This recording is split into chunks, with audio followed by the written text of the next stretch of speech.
She heard Edmund's voice in the hallway. She threw herself at the door with both hands and screamed his name until her throat gave out. He never came, because his mother was already at the bottom of the stairs, composing her expression, preparing the lie. The door to the east wing had a lock on the outside. Clara had never noticed this before Tuesday. She noticed it now, with the particular attention a person gives to the thing that has just changed everything. She pressed her ear against the wood. Edmund's footsteps. His voice low, asking something she could not make out. Then, Lady Eugenia's voice, closer, controlled, carrying the particular warmth she deployed when she needed to be believed. Then, silence. Then, Edmund's footsteps moving away down the corridor, growing quieter. Gone. Clara slid down the door until she was sitting on the floor with her back against it and her knees pulled to her chest, and she stayed there for a very long time without moving. Before we go any further, I want to stop and ask you something. How are you feeling right now? Because if those 4 sentences already did something to your chest that you cannot name, then you are exactly where you are supposed to be. Thank you for being here. Please hit that subscribe button, smash the like, and drop a comment below telling us where in the world you are watching from. Every single one of those actions reaches back to us. Now let us go back to Clara, because what just happened behind that door is only the beginning of what Lady Eugenia intended. And Edmund has no idea what he is walking away from. Clara Ashford, née Hartwell, had been the Duchess of Ashford for 8 months when the lock turned. She had not been born into the world that Edmund occupied. Her father was a solicitor of modest reputation and considerable integrity, a man who had raised his daughter on the twin principles that numbers did not lie, and that a person who understood them had a form of power that no amount of social positioning could entirely neutralize. Clara had taken both principles seriously. By the time she was 18, she was managing her father's office accounts. By 20, she had identified 3 separate billing errors in the county surveyor's annual report and had written to the relevant office to have them corrected. The office had written back, initially with irritation and subsequently with something approaching respect. She had met Edmund at a dinner party in the spring of 1884. She had not been placed near him at table. She was a solicitor's daughter and he was a duke, and the social mathematics of Victorian England did not typically produce that particular adjacency. But after dinner, in the drawing room, she had overheard the host making a series of confident claims about the yield projections for his northern estate that were demonstrably incorrect based on the agricultural reports she had read that same week. She had said so, quietly, directly, without performance. The host had been briefly irritated. Edmund, standing 6 feet away with a glass he had not touched, had looked at her for the first time. He had found a reason to speak to her before the evening ended. He had found another reason the following week.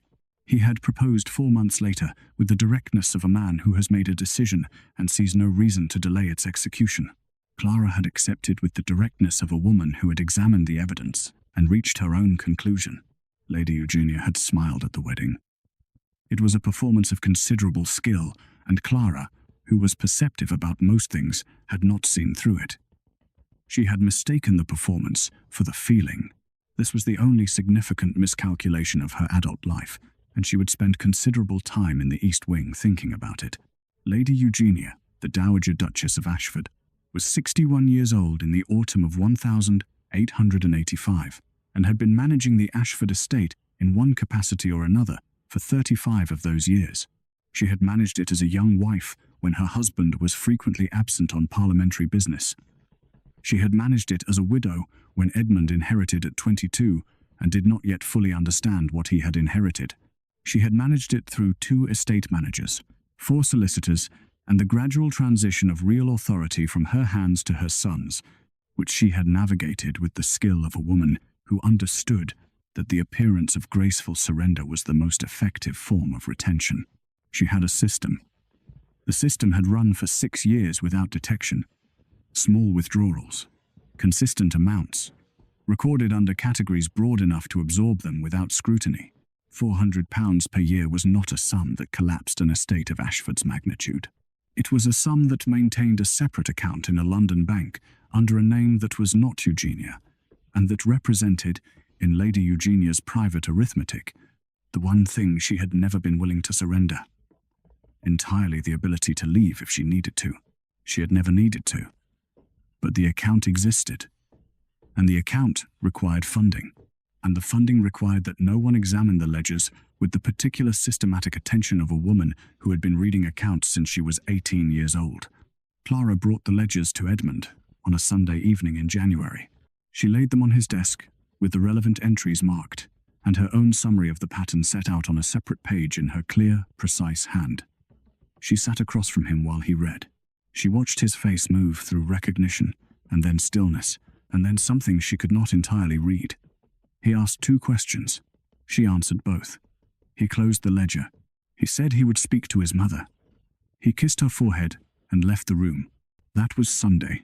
On Tuesday morning, Lady Eugenia appeared at Clara's bedroom door at 7 o'clock, with a pleasant expression and a request that Clara accompany her to the East Wing to review the inventory of the unused guest rooms, a task that needed doing, and that Clara, as the current Duchess, was the appropriate person to oversee. Clara had gone without suspicion because she had not yet understood what kind of woman she was dealing with. She had understood it at the precise moment the door closed behind her and the lock turned from the outside. Edmund was in the breakfast room when his mother came downstairs. She was dressed with her customary precision. She accepted tea. She sat across from her son with the expression of a woman who has something difficult to say and has decided to say it with appropriate maternal reluctance. She placed the letter on the table between them. It was written in a hand that was close enough to Clara's to be convincing to a man who had not spent years studying his wife's handwriting with forensic attention. It said that Clara had realized she was not suited to the life, that the weight of the title and the estate and the expectations were beyond what she had understood when she accepted them, that she was sorry, that she hoped Edmund would find someone better suited in time, that she did not wish to be found or followed. Edmund read it once. He read it again. He sat very still for a long time. Lady Eugenia said nothing. She had learned decades ago that silence was the most powerful tool available in a room where someone was processing grief. Words invited questions. Silence allowed the story to settle. Edmund folded the letter. He put it in his coat pocket. He stood up from the table and walked out of the breakfast room without speaking, and Lady Eugenia sat alone with her tea, and the particular satisfaction of a woman whose plan has executed correctly, and whose position is now secure. She was thorough. She was always thorough. She spoke to the senior staff that morning, a carefully worded account of Clara's departure that was delivered with sorrow and discretion, and that contained just enough detail to be credible and just enough vagueness to be unchallengeable. She ensured that the East Wing was managed by Dorothea alone, and that Dorothea understood, without being told explicitly that her continued employment depended on her discretion. She wrote to her London solicitor to pause the withdrawals temporarily while the household adjusted. She arranged for Clara's personal belongings to be quietly moved to storage, not destroyed. She was not careless, but removed from visibility, and she went on with her life. Edmund did not go on with his life. He functioned. He managed the estate with the competent and slightly mechanical attention of a man who has decided that work is the available alternative to feeling. He attended the necessary social occasions. He responded to correspondence. He did not speak of Clara in company, and the county, which had been briefly surprised by her disappearance, gradually accepted the silence as its own kind of answer, and moved on in the way that counties move on from things that are not their direct concern. But he did not remove her portrait from the library, and he did not sleep easily, and on certain evenings he sat at his desk with the letter in his hand and read it again, looking for something in it that would make it feel true, and never quite finding it, because the letter was very close to Clara's voice, but not exactly Clara's voice, and he could not identify the specific point of departure. And this uncertainty sat in him like a splinter he could not locate and could not ignore. In the East Wing, Clara was working. Dorothea came twice a day. She left the tray. She collected the previous tray. She did not speak beyond the minimum, but she was present, and presence was the material Clara had to work with. Clara was not a woman who begged or manipulated. She was a woman who spoke honestly and waited for honesty to find its level. She spoke to Dorothea about ordinary things at first. The weather. The state of the east wing guttering, which was clearly in need of attention. The particular quality of the morning light through the east windows, which was, she observed, actually rather good.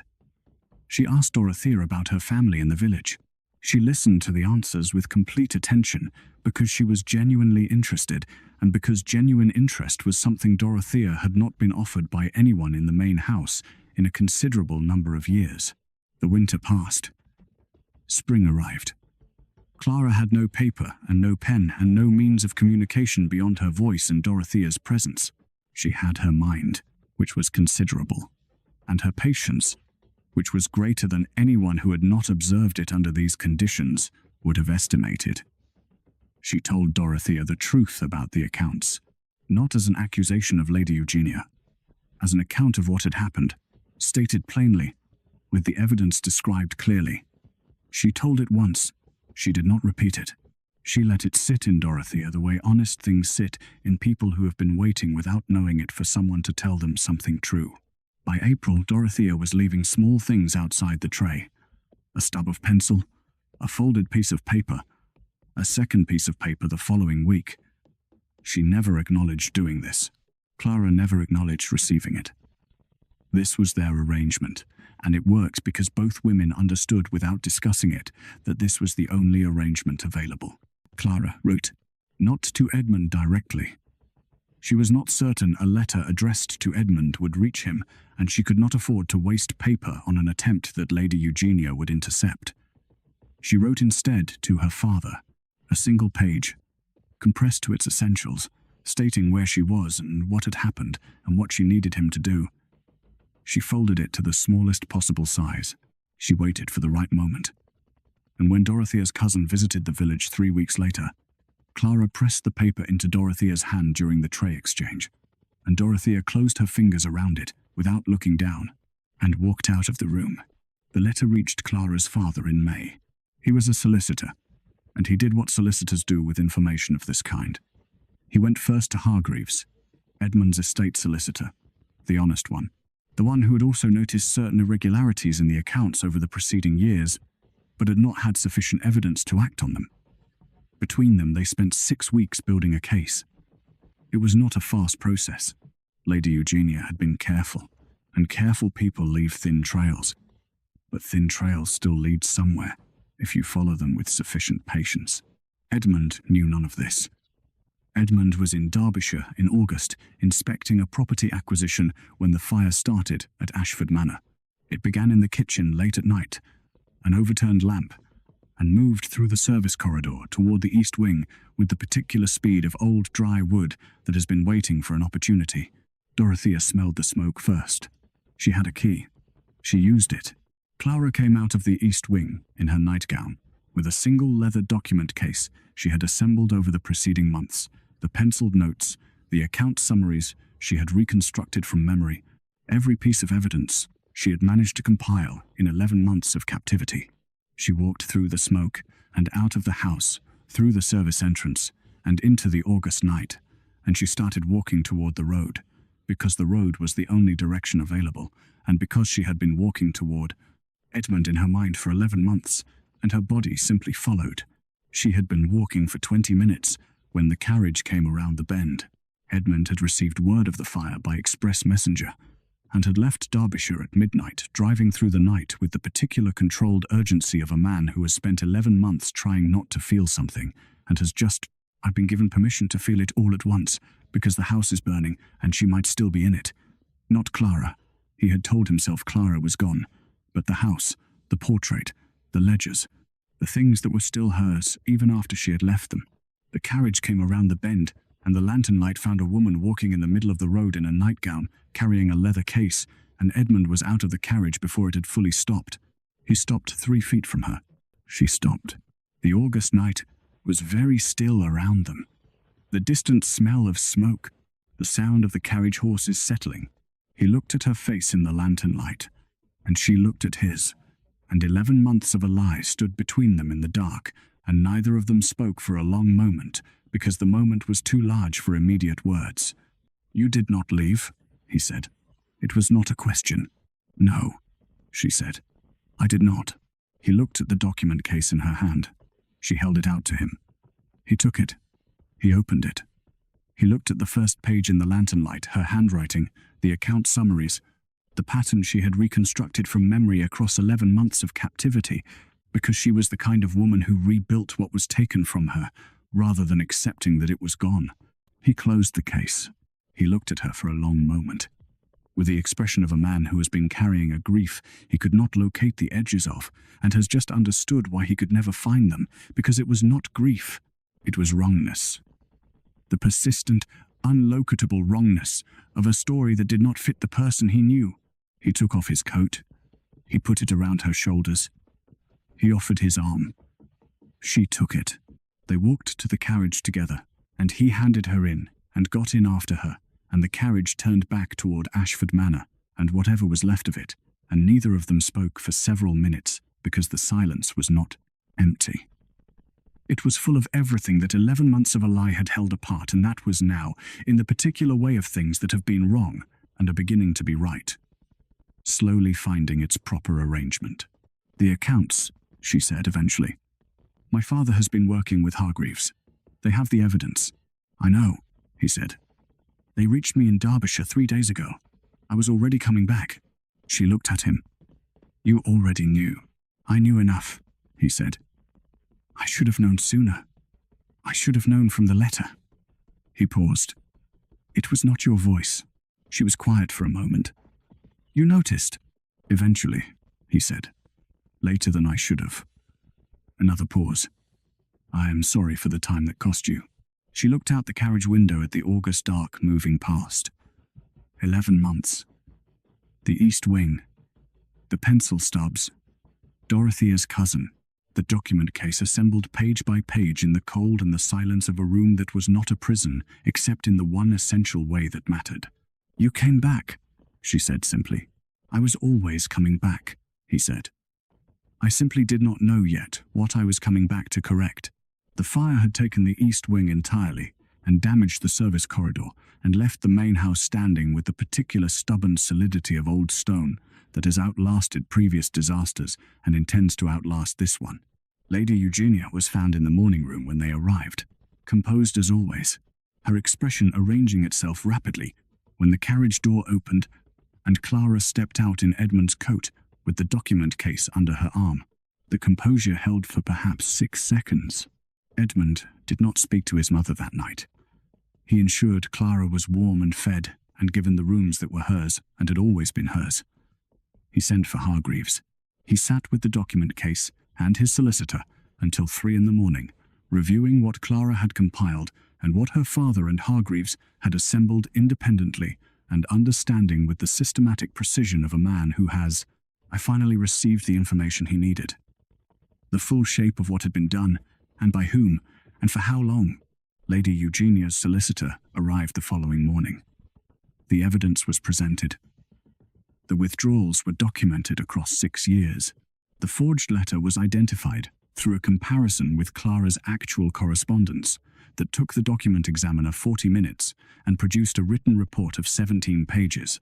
The 11 months of wrongful confinement were attested to by Dorothea, who had given her statement to Clara's father in June, and who gave it again now, in the presence of the magistrate, with the particular steadiness of a woman who has been waiting to tell the truth and is not going to let the opportunity pass a second time. Lady Eugenia did not confess. She was not constituted for confession. She sat in the drawing room of the house she had managed for 35 years, with her spine straight and her expression composed, and her solicitor beside her, and she listened to the evidence with the contained attention of someone who is calculating remaining options and finding them limited. She was removed from Ashford Manor before the week was out.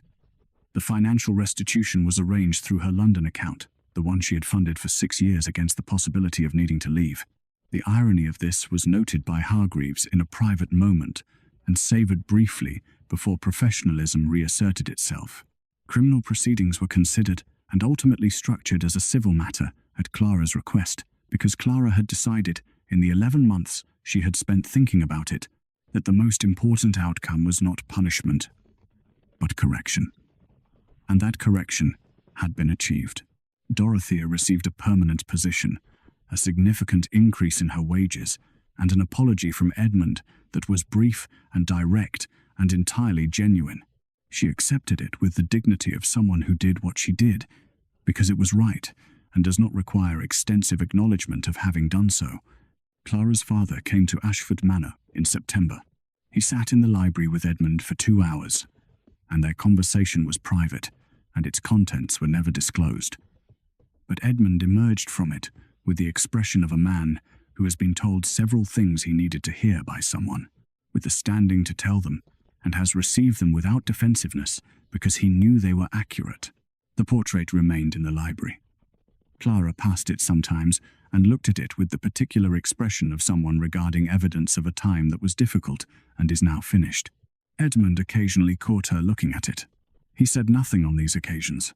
He simply came to stand beside her, and they would look at it together for a moment and then move on because they were people who preferred forward motion to prolonged residence in the past. They were married again in October. Not because the first marriage required repeating, it did not. It had always been valid. But because Clara said that she would like a ceremony that belonged entirely to them, without the performance of anyone else's agenda in the room, and Edmund had said that seemed entirely reasonable, and had arranged it accordingly. It was small. The library. 8 people. The same vicar who had performed the original ceremony and who conducted this one with the warm brevity of a man who understands he is here to witness something real and does not need to add to it. Edmund held Clara's hand during the vows, with the particular care of a man who knows what it cost to be standing here and intends to remember it. Clara looked at him with the direct and steady attention she brought to everything that mattered. When the vicar finished, she said, not as a vow, simply as a statement of fact, the way she stated all facts that she had never stopped. Edmund said he knew. She said she needed him to know that she had always known he would come back. He said that was more faith than he had earned. She said it was exactly the amount the evidence supported. He looked at her for a moment, with the expression that she had learned over the preceding months was his version of complete and unguarded happiness. Then he smiled. And the vicar closed his book, and outside the October light came through the library windows in the particular way that light comes through old windows and falls across old books and makes a room feel like it has been waiting a long time to be used correctly. Clara managed the Ashford estate accounts for the next 30 years. She found 2 further irregularities in the first year, minor ones. Legacy errors from the previous system, and corrected them without ceremony. She established a proper auditing process that became the model for 3 neighboring estates, whose owners asked what she had done and were told simply that she had made the numbers tell the truth, which they were always capable of doing if the person reading them was paying sufficient attention. Edmund never placed the forged letter in the fire. He kept it in the locked drawer of his desk, not as a wound, but as a reminder of what careful attention to the specific quality of a person's voice could have told him sooner and would never fail to tell him again. He read his wife's actual correspondence with the particular attention of a man who has learned that the precise texture of someone's words is the most reliable evidence available, and that evidence, properly read, does not lie. They were good years. Not without difficulty. Estates have difficulties and marriages have difficulties, and the combination of the two is simply the material a life is made of. But good, in the way that things are good when they are genuine, and when the people inside them have decided with full information and considerable cost that this is what they choose. In the end, that was the only thing that mattered. Not the East Wing, or the forged letter, or the 6 years of stolen accounts, or the 11 months of a lie told to a man at the bottom of a staircase by a woman composing her expression. Those things had happened. They were part of the account. But they were not the final entry. The final entry was Clara, at her desk in the library, on a Tuesday morning in October, with the ledgers open in front of her and the numbers telling the truth, and Edmund in the chair by the window, reading his correspondence in the October. Light coming through the old glass, and the particular quality of a room that has finally become what it was always supposed to be. Some things take longer than they should to become true. They become true anyway. Thank you so much for staying to the very end. If this story moved something in you, if Clara's voice at that door stayed with you, if Edmund's coat around her shoulders in the August dark meant something, then please do one thing right now. Share this story with someone who needs to hear it. Subscribe if you have not yet. Leave a comment telling us where in the world you are watching from. Until next time, Keep fighting for what is yours. The right people always come back.